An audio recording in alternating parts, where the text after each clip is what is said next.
ويروح طالع بدماغه تراك حاططها اوفر تاني من الناحيه دي. كنا بقعد اتفرج في السور اللي ورا ده، فاكر كان زمان في سور كده اللي كان جنب الجيم ده، انا مش مصدق ان انا بتفرج على جمال عبد الحميد. يعني القصه دي، الحته دي يعني، هل في رايك، قول لي بصراحه، انا هقول لك حاجه في حته ثانيه خالص بس انا بحسها وما اعرفش انت رايك ايه. انا بحس ان من اول لما استاد حلمي زموره اتهد ان نادي الزمالك ما بقاش نادي الزمالك. طبعا صح طبعا.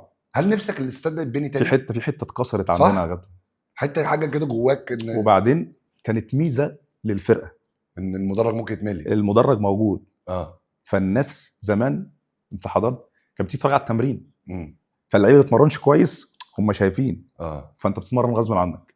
اللعيب اللي عايز يعمل مشكله مش هيعمل. انت نفسك الاستاد ده يتبني تاني؟ طبعا طبعا صح احنا اتربينا عليها. انا نفسي يتبني تاني طبعا. بس عايز اقول لك على حاجه، الاستاد ده لازم يتبني ايا كان ايه اللي يحصل في الفرع الجديد. ايا بس كان الفرع الجديد في ملعب من ملاعب الدرجه الاولى في مدرجات ل 12,000.